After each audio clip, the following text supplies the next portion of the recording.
The views and opinions expressed on this platform are of me, myself, and I, not any agency I'm affiliated with. So please do not take what I say personally.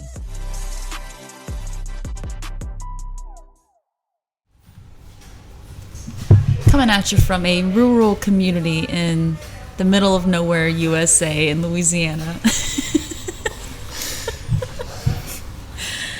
You want to talk about rural? Welcome to insert city name Louisiana. So with me today is Mark Regan. He is a police officer in this very teeny village, we'll call it, in Louisiana.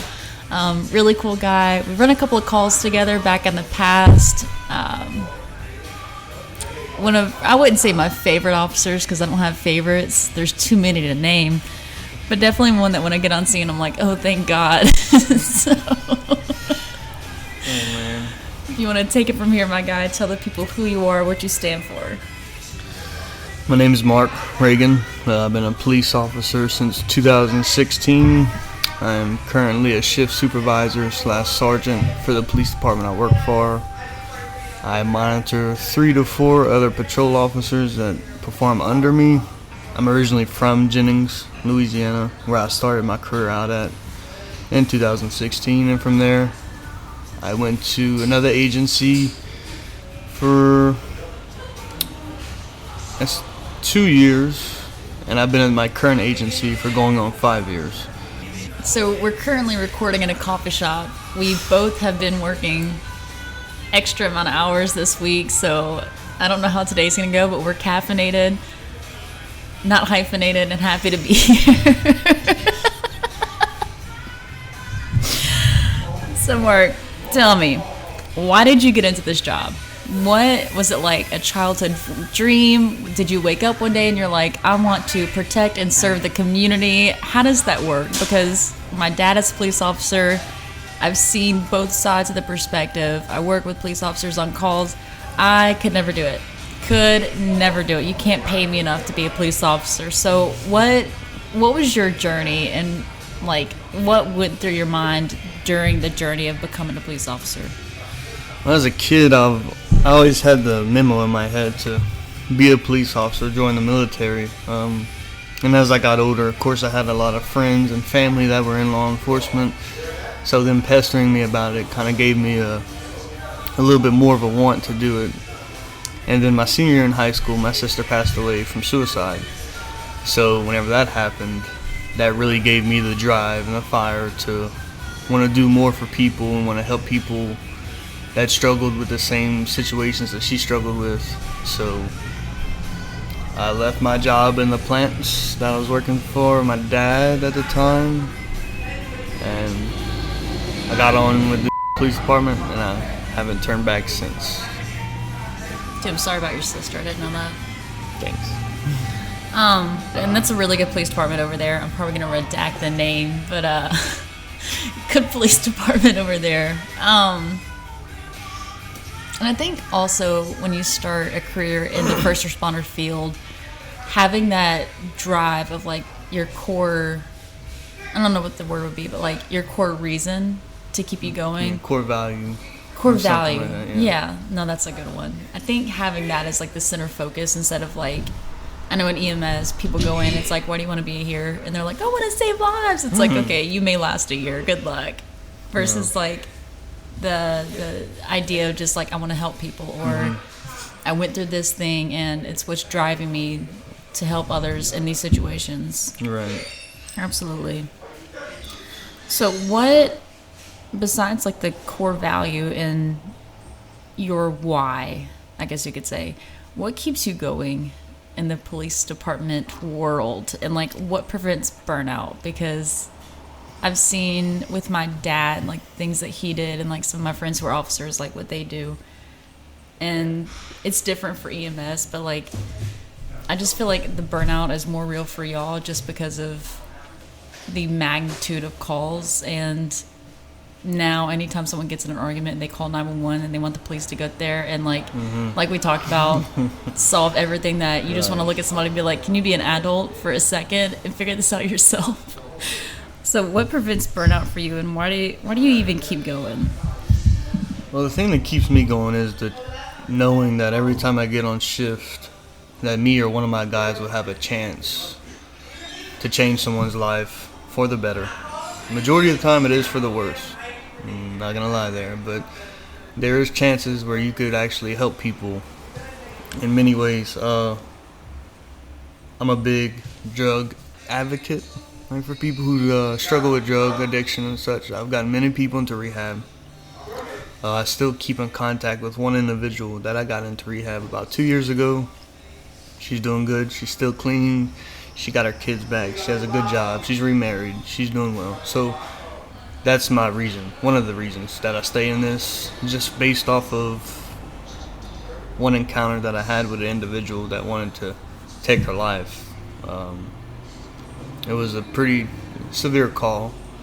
She had done cut herself about 3 or 4 times. She did it the right way, as they say. She wasn't doing it for intention. And what felt like 30 minutes was really like 2 minutes, and talking to her, getting to know like why, what's going on, how do we move on from this. And she's doing absolutely amazing now. The thing that prevents burnouts for me is definitely physical agility, working out, trying to stay stress free, because even whenever you're off the job, you still have stress. I'm big on the button. There's a button that you press to leave work at work, leave home at home. You don't let the two interact with each other. Physical condition. I love to be outdoors, fishing, hunting, anything that's involved in the outdoors, I like to do. But you also need you time, as I call it, me time. You know, rather it's you're driving somewhere. If I'm driving back to my hometown, I turn off the radio. I have quiet time.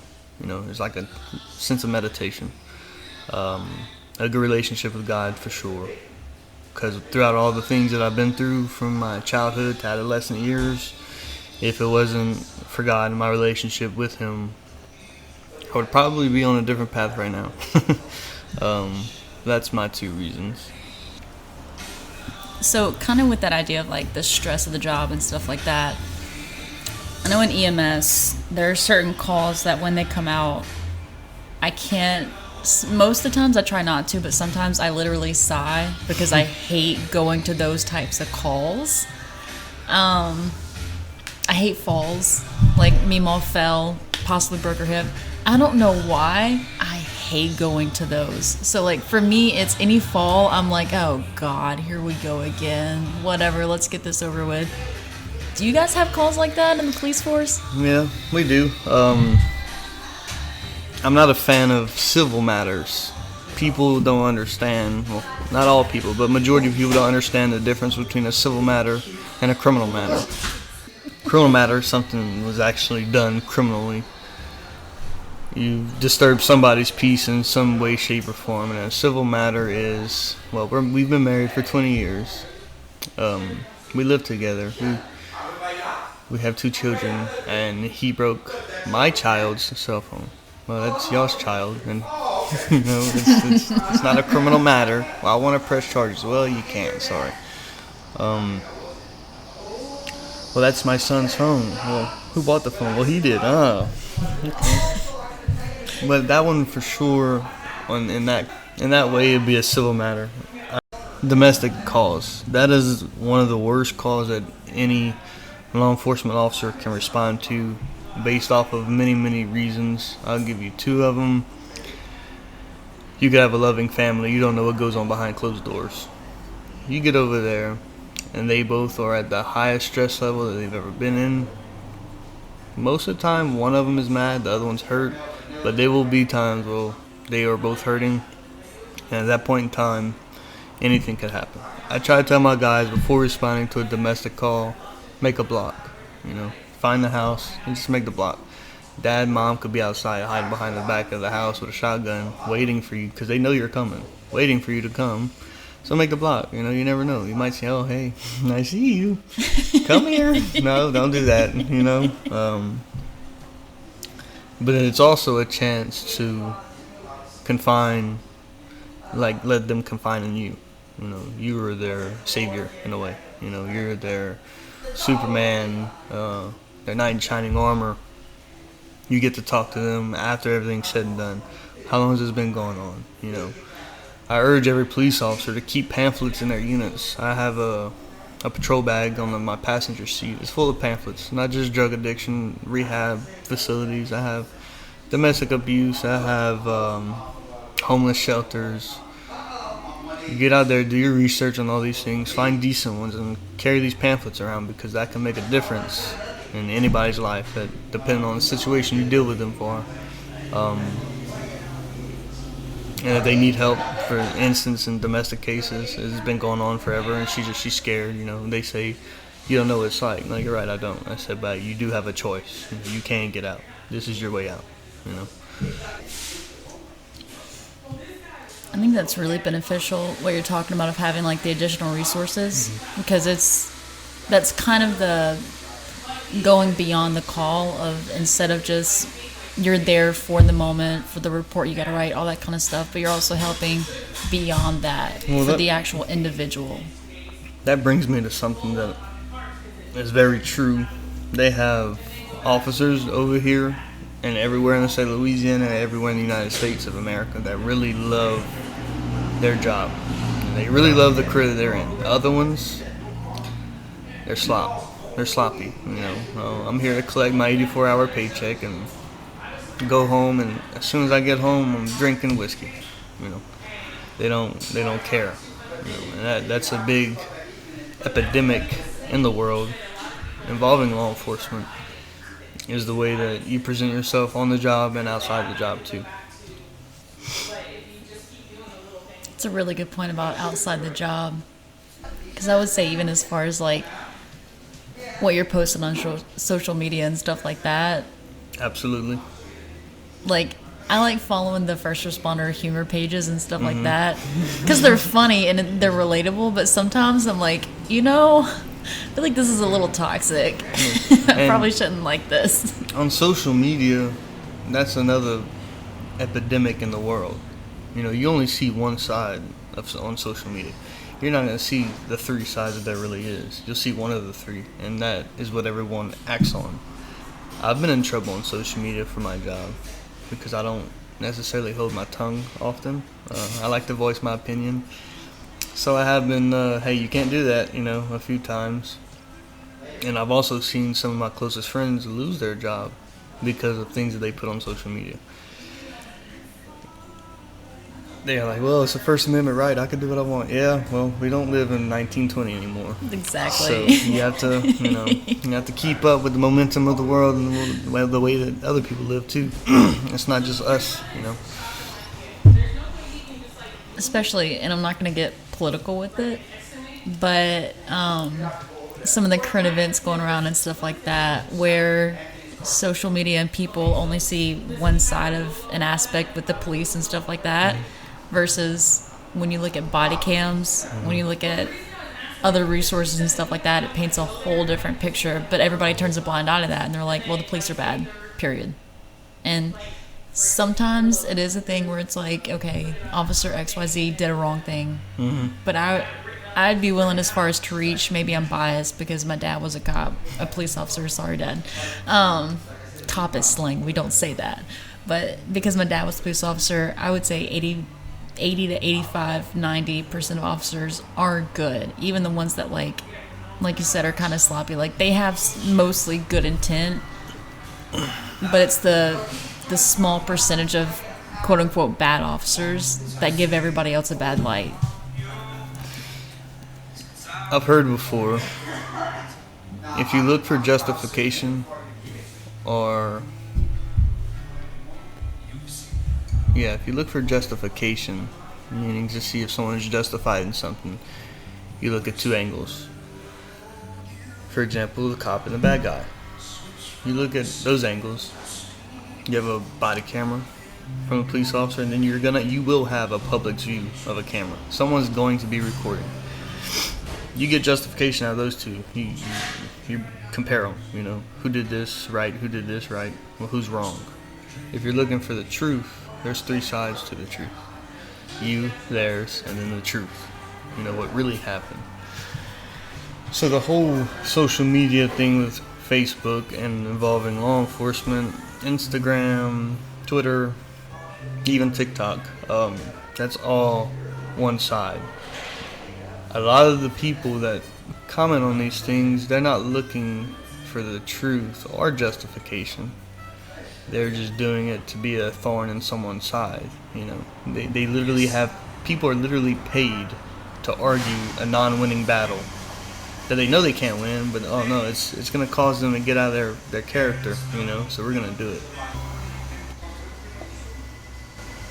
I don't know how to put this. I feel like if people would step back and let, like, cops, and even in some cases, first responders, like EMS and stuff, if they would just step back and let us do our job instead of trying to, like, I wouldn't say fight us, because not everybody does that, but, like...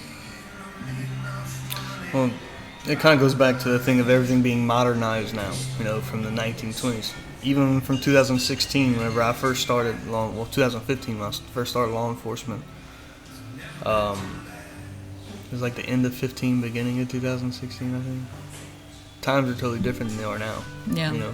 You still had the respect, a little bit. It wasn't nearly as much as like whenever I was a kid. Whenever I was a child, we were scared of police. Yeah. If the police came up to us, yes sir, and we knew to go to police if something was wrong.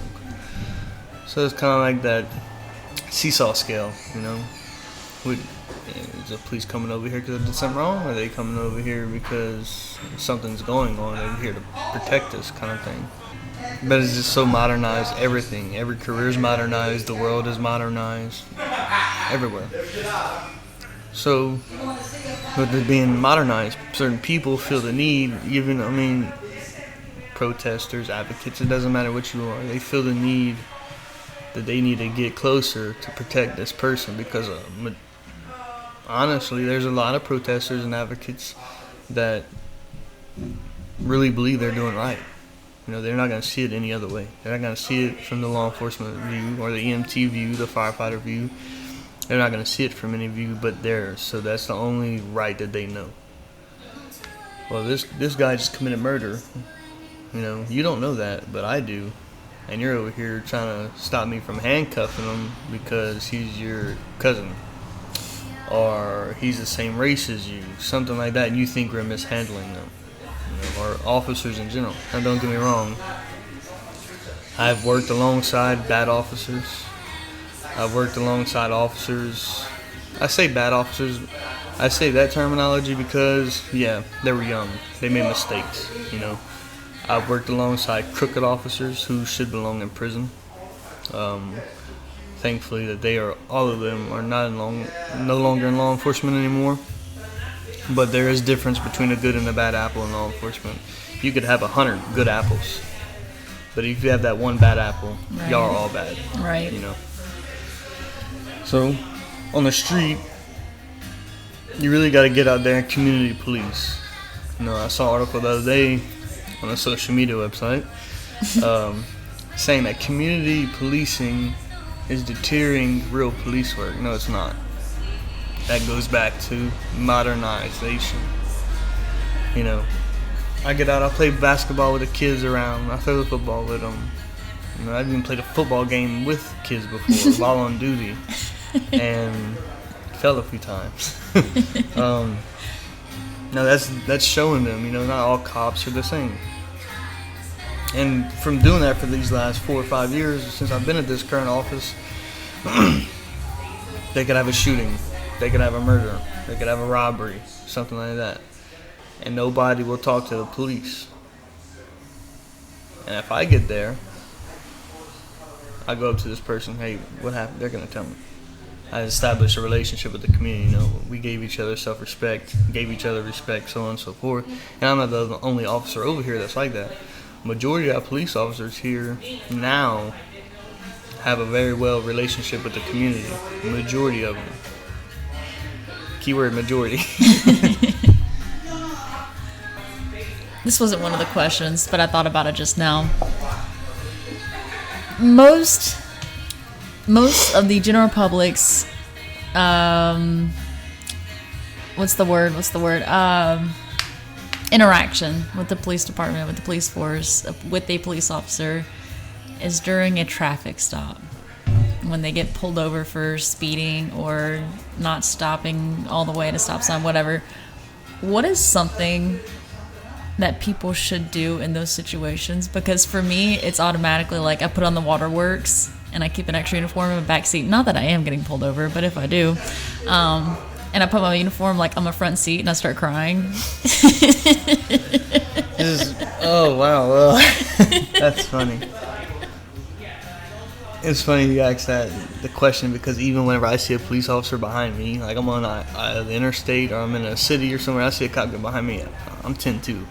I'm on the steering wheel.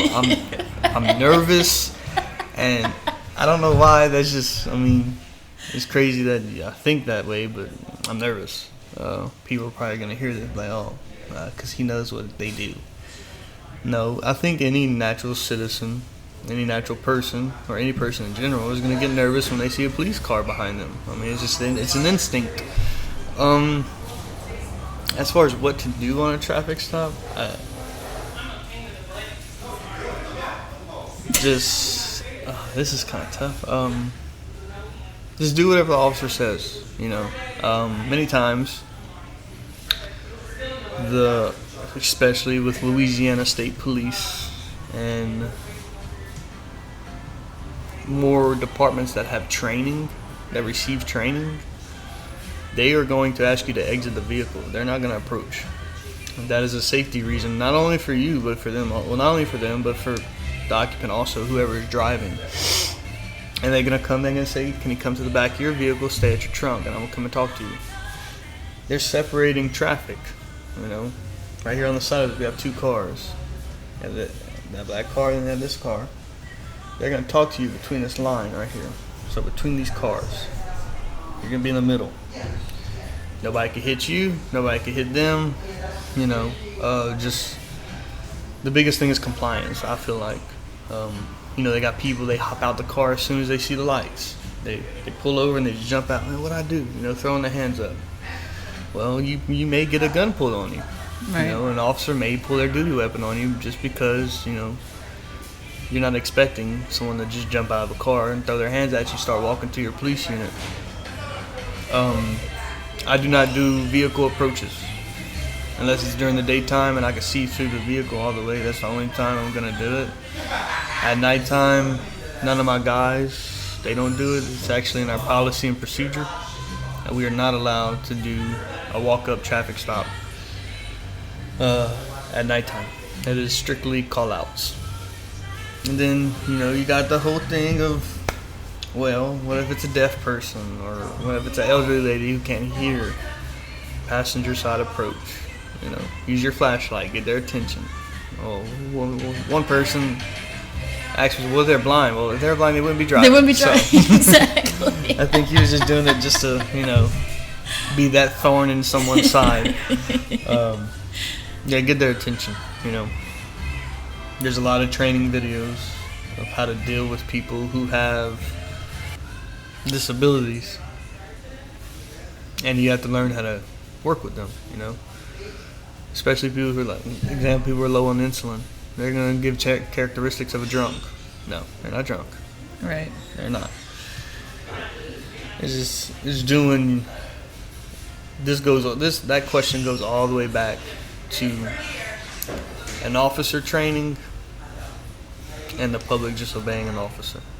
It's not hard to listen. Okay.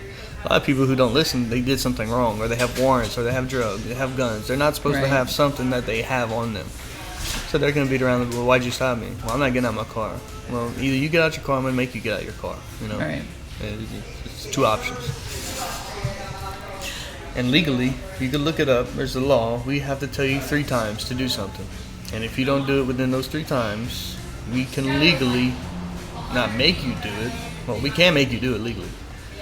But, we're not going to just, go in and make you do it. We're going to look, man, come on, just, go with the flow. Come on, kind of thing. Put your hands behind your back. No, I don't want to. Well, look, I'm going to just help you. Kind of thing. A little bit of assistance. Yeah. I of the times I've gotten tickets have been when the officer's like, do you know how fast you're going? And I'm like, I don't know. Instead of just being like, no, officer, I was going fast. I know, I'm sorry. Well, a lot of people, they don't know. They may have known at the time they got pulled over, but they're not going to know when they see a police officer, sheriff's deputy, or a trooper ask them, how fast you're going? No, they're scared. They're nervous. No. Right. How fast was I going, Testing the waters, you tell me. So you're telling me how fast I was going? So I think I could tell you how fast I was going. So tell me, what was the funniest or the craziest call you've ever had? The craziest call was in 2017 or 18. I just got released on my own from FTO, field training. And the very first call I ever received at this the department I just started at, 4 months down the road, because FTO is usually a 4-month program, was a lady in distress. And that's all that came out. Gave me the address, so I get there, and I see a lady, she's naked, sweating, and she's standing next to a stop sign. And as I get closer, I get out my unit, I exit it, and I start walking towards her. She's chewing on the stop sign, literally gnawing it down. Yeah. Kids don't do drugs. Repeat it. I remember asking her, I said, ma'am, are you okay? Yeah, I'm sure you've seen zombie movies before. And they're like, yeah, well, she did, and looked at me, and I was like,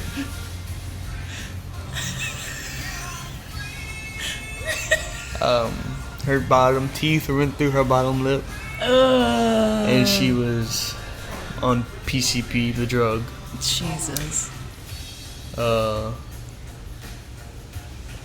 And after I asked her she was okay, she made that noise and looked at me. I started gradually walking backwards, back to my police unit, and got on the radio. I was like, hey, y'all might want to send National Guard over here. I said, I need, send some more units. She's going to fight. And she did.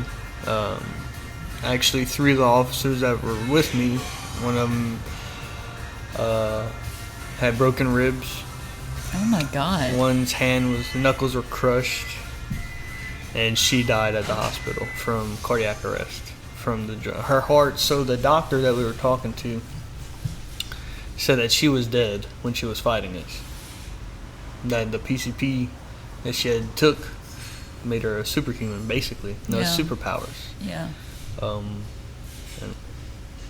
He said that she was dead whenever we were fighting her, and she got to the point where she just, she calmed down, I guess you would say, and she's like a zombie, her heart wasn't beating, he said, nothing like that. So that can't be true, He's like, no, I'm telling you, it's true. He said, I'm a doctor, I know what I'm talking about. I was like, okay, yes sir, I know yes, you sir. are, kind of thing. But that was the craziest call I've ever been on. Why'd she have to be naked, though? Dude, it's some of those calls Sweaty. that you just get to, and they're like, why are they naked? She's sweaty, naked, foaming from the mouth. Jeez. I knew something was wrong with her. The funniest call? I can't think of one, to be honest with you. I don't think I've ever really encountered a funny call before while on the job. Fair. That's fair. Some people made some jokes here and there, while on calls, like the people we're dealing with. Yeah. Yeah, you need donuts today, kind of thing. No, I didn't. I don't really like eating donuts, to be honest with you, because of this reason. I was about to ask. My dad hates donuts because he hates the stigma with it. Yeah, it's definitely a stereotype right here. But that's tough. I don't know. Can't think of none. I don't know if it was Christmas or Thanksgiving, but there was a call that went out here in this village of a town where this family called because this guy rolled up on their porch with knives. Never seen him in their life, nothing like that. And he was trying to break into their house. And the quote, I think it was Thanksgiving, because the lady that was there, I think she was the mom of the whole bunch, she said, "We was just trying to eat our turkey." Oh, wow. It's like we got through the call, whatever. We get back in the truck. I love my partner. I'm like, man, I hope the turkey's still warm because that's unfortunate. Okay, yeah. That would be funny. Oh. Some of the situations. Dude, speaking of PCP, not that I take it. No, that's not where I was going with that. You need a pamphlet? Dude, there are some drugs that people say that they take, or like we suspect people do, like meth or heroin, crack. It's like, oh no, like that's unfortunate. When somebody's like, yeah, we found this, or like they're probably on PCP, dude, I get so scared just because, like you're talking about with that lady. It's a very scary situation. Yeah. I've actually been into 2 physical altercations with people who are on PCP, and both of them didn't end up well. No. Thankfully, I was never hurt severely or nothing. But I was at my last resort, one call. It was a guy, very heavy set guy. I don't know, it's always bigger people who do the PCP. Like, I don't know why. I don't know, they're trying to lose like significant weight really quick or what. He was a heavy set guy, and he had a warrant. Didn't know he was on PCP at the time. And he was, being cordial with me and everything. And then next thing you know, we're in a ditch, rolling around, fighting. Mm-hmm. And I fought him for 7 minutes on the dot. Literally 7 minutes long. And my last resort was to use deadly force. Well, whenever I went for my weapon, I was stuck in the ditch between the culvert and the dirt grass area next to it, so I couldn't get there. And then I was thinking to myself, if I pull my weapon and he gets a hold of it, and it's crazy when you're in these kind of situations, like, oh, I can't think, I wasn't thinking. No, yeah, you can. You have to have the mindset to do it. So during this, while this dude is literally welling on me, and I'm just moving around like a fish and stuff, and he's getting mad and more mad because he can't hit me. At that time, I was thinking about the consequences of what would happen if I were to pull my weapon. He's going to get a hold of it. That was the only consequence, So I didn't. Instead, I wrapped my legs around him, around his neck area, and I was able to subdue him from that point. Yeah, PCP's it's a terrible drug. Formaldehyde, wet, they call it. Yeah. Dip their cigarettes in that, and I don't see. I don't know. It's just it's crazy. It's like people might be familiar with the bath salts that were going around. I would say it's almost the same thing, like as far as like how people act and how they turn like that complete 180s. Yeah, it is a scary situation.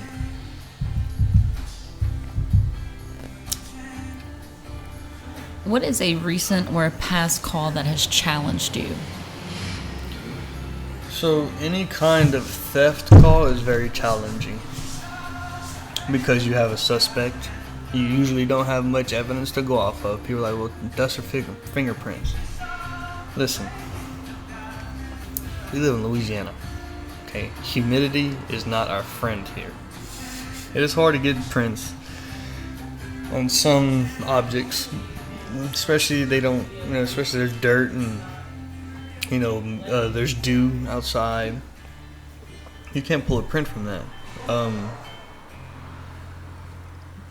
I've worked many thefts. I like that. That's my cup of tea, as they say. I like that. I like working narcotics and any kind of violent crime. That's my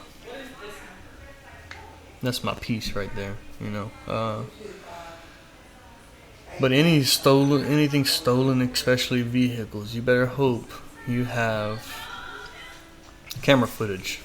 Because if you don't have camera footage, you probably ain't going to find that vehicle again. I've had 2 vehicles stolen, 2 vehicle cases that were stolen here where I work in the last week. I was able to recover both vehicles. I intercepted one, got in a pursuit with it, recovered it. The other one, a neighboring agency intercepted it and was able to recover it.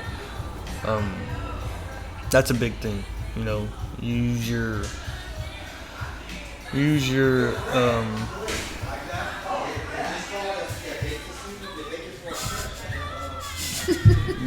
like I gotta say, contacts, you know.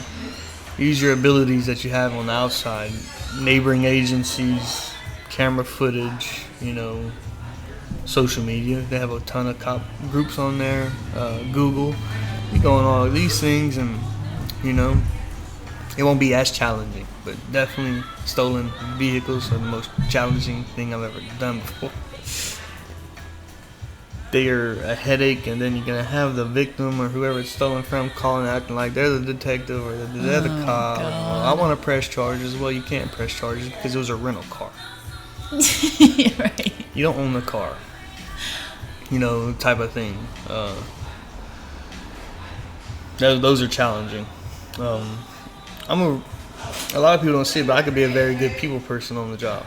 You know, I take the chance to really listen to them, hear them out, you know, and why they think what they did was right, and why I know what they did was wrong, you know. But you could do it in certain ways with the words that you use. People call it manipulation, I guess, but it's not that. No, they know, you know. People, he talks stupid to me. Well, I'm gonna tell you the same exact thing he just told you, but in a total different way. Right. You know, different wordage, different volume of voice. Yeah, I don't like anything stolen. That puts a strain on my brain, as it would anybody else. You know, there's a lot of steps you have to follow. DNA if it's available. You know, get the vehicle's information, get the party's information. Collect video footage if it's there. Hopefully it is. Upload that to social media websites and put the vehicle into the National Crime Intelligence Center log. You gotta do all kind of things. That's a lot. And then at the same time, you got these other calls coming in. You got these other people asking you questions. You know, it's a struggle. If somebody steals your car and then wrecks it, do you have to pay for that damage? How does that work? Usually the insurance is going to pay for it. Hopefully the insurance pays for it, but 99% of the time the insurance will pay for it. Okay. Mm-hmm. Kids, get your car insurance up to date. Yes. Because they stealing everything out here. Dude. So when do you say you leave a shift and think, man, that was a good shift because blank? What does that think for you? I get to go home. Wait. I be thinking that as soon as I clock in. What do you mean? Like, as in I get to go home. I'm not hurt. I'm not injured. Okay. I'm going home in the same amount of hoes I came here with. My guys get to go home. We're going home. You know, I have a very family-oriented shift. You know, on our days off, we're doing something together. Cooking, playing basketball, running together. We're doing fishing. We're doing something. We're always together on our days off, me and my guys. And they don't see me as, he's my boss, or he's the guy I got to answer to if something happens. So they see me as a friend, you know, because the majority of these guys, they're all my friends, you know. Even whenever I'm on shift, I have a boss that's on shift also. You know, he's a sergeant. But we don't see that on the outside world. Whenever we're not cops, we're people. You know, we're human beings. We're regular people, just like you, just like the people that would be listening to this. We're all human. But yeah, that would be. I get to go home to my friends, my family. You know, there's officers and people that never got that chance, you know, to go back home. So that's what makes me feel like, man, this is a good shift. You know, God kept me alive. He kept me doing the job that I love. He helped me help people, and he helped me get back home. So that's a relief right there. When you lay in bed, if you have a wife, you have a fiance, a girlfriend, daughter, son, and you get to lay in bed with them, you're like, all right, this is the ultimate reward. Whenever you clock off. I would say sometimes I feel bad about it, but most of the times I don't. I have a low threshold for calling for police. Like I was telling you about that call where like we roll up and there's the sign that says something about I have a firearm. If you're here trespassing, you're here today but gone tomorrow. Something like that. Like rolling by that house, I'm like, I'm not going in there by myself, just me and my partner, because I have scissors. That's all I have to protect myself with. You have sharp scissors though. They are sharp though. Very sharp. But like I can see that 100%. Yeah. Especially you never know what people's intentions are when they call 911. I watch those cheesy cop videos and stuff like that. But one of them, it got me. This guy called and he said that someone was bleeding out in his house, and like on the body cam the officer's like, who's bleeding out? And they shot him. And the guy was like, he said something, he's like, it's you or something like that, and like pulls the gun and just shoots the cop. Like, what the actual... You have to really assess every scene that you go on. As I said earlier, the domestic call is one of the most dangerous calls a peace officer will go on. And also welfare concerns, welfare checks. People hear, oh, they're probably dead. They're looking for a welfare check. And probably older lady, younger man on drugs or something. They're struggling with some kind of demon in them. They think, oh, they're probably dead. They're calling for a welfare check. Well, y'all not thinking that, what if this person's held hostage by her husband? What if he just killed his family? What if the son had a mental disability in his mind? He didn't know, and out of nowhere, he just snapped and took out his family. Those are the kind of thoughts that go through my mind when I go on these welfare concerns, welfare checks, especially whenever it's another party at their residence calling for a welfare check. That's sketchy.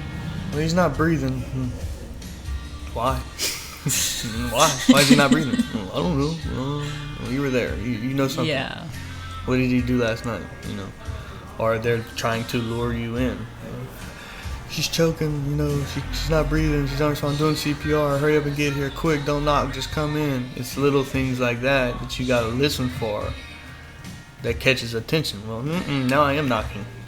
Absolutely. Or I'm going to make you come outside, tell me what's going on, then we're going to go in. I understand that your wife, girlfriend, brother, sister, whoever's probably dying. But I have to keep you safe, myself safe, and I have to, when you render aid to this person, I'm going to make sure you're not a threat first, Which over here, we have a very good response time.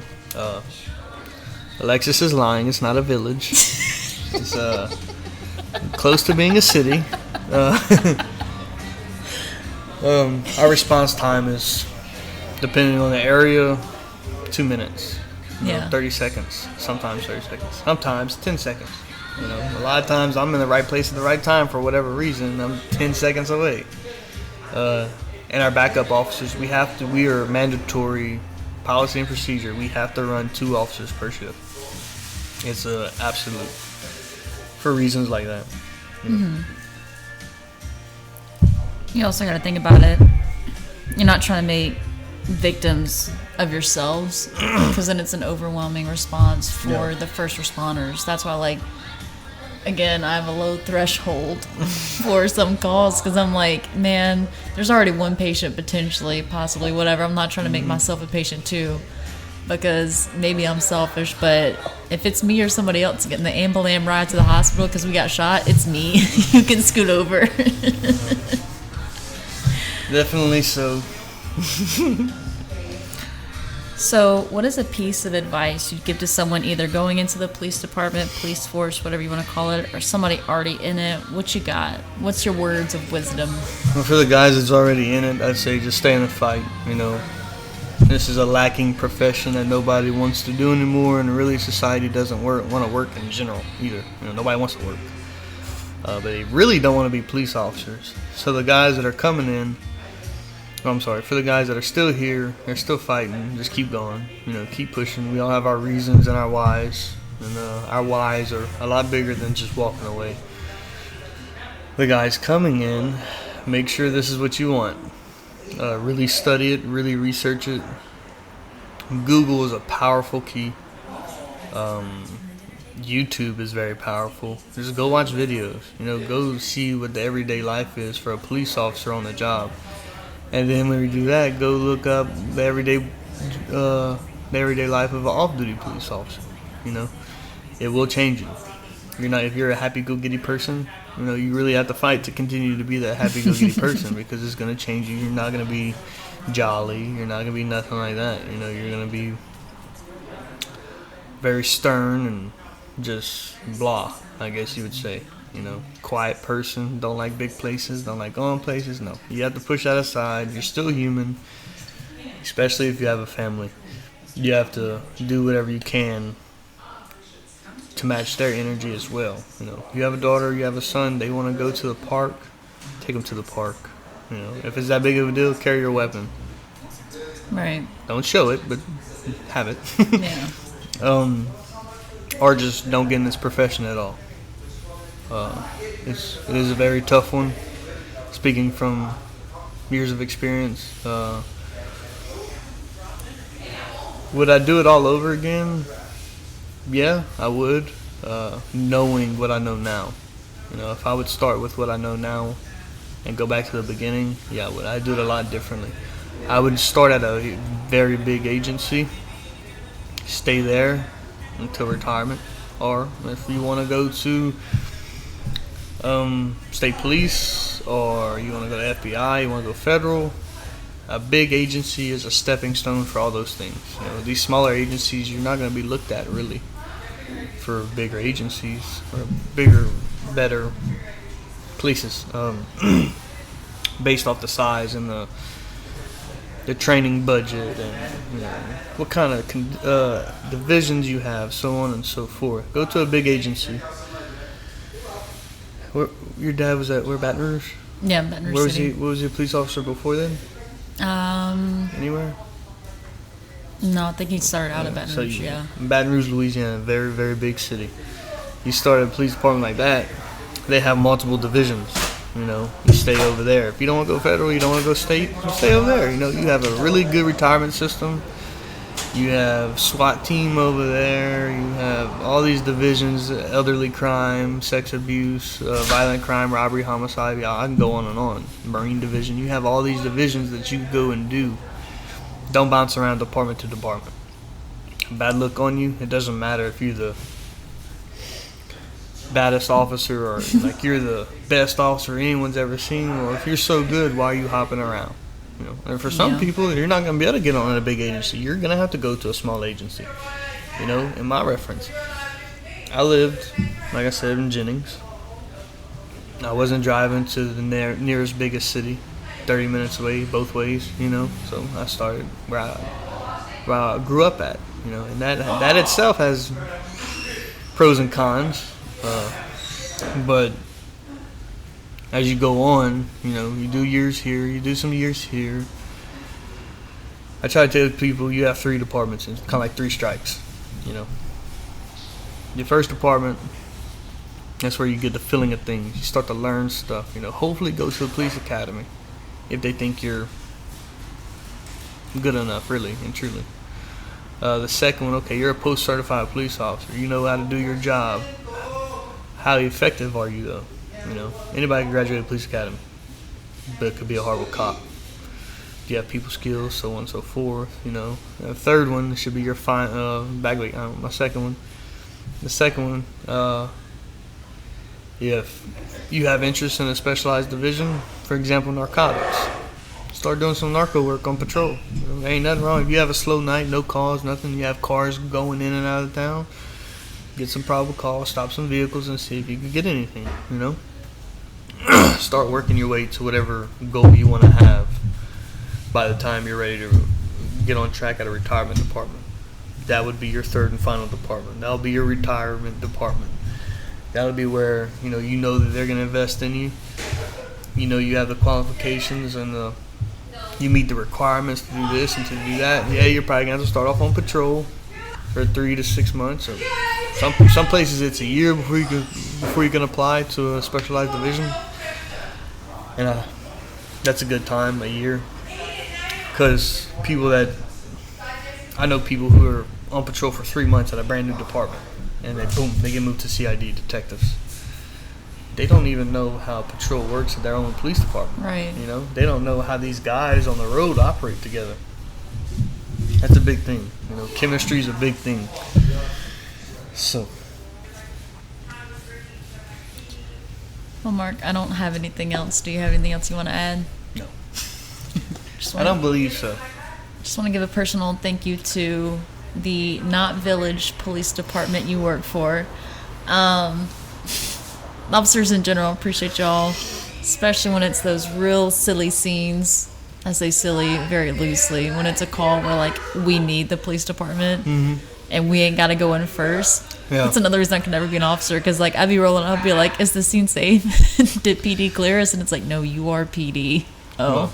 Well, we, over here for sure, we try to have a working relationship with everyone. When you hear the animosity with the fire department, police department, well, you eat donuts, yeah, well, you do some other things. Exactly. You're a hose tugger. You slide down a pole to go to work, kind of thing. But at the end of the day, we're all a team. It doesn't matter if you're EMS, paramedic, whatever, first responders, fire, police. We all have a calling, and if it's one of our brothers or sisters that are in need, like you said, you feel like you're at a threshold. Is that what you had said? You have a threshold to call the police? Yeah. Well, there's nothing wrong with calling the police.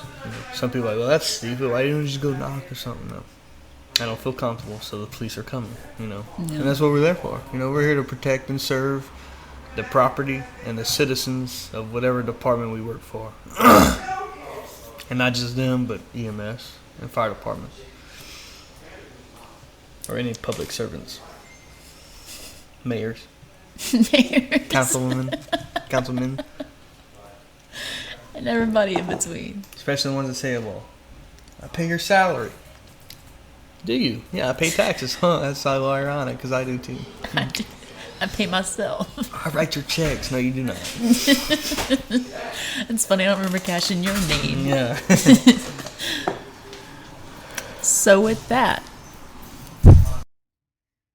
if you have any questions, comments, concerns, or future topic ideas, please email me at 22@thelipspodcast@gmail.com.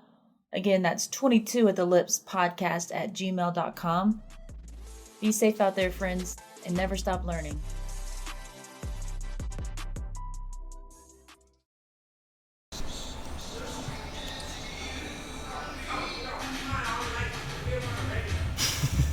I want to wait for the drum solo to pass by.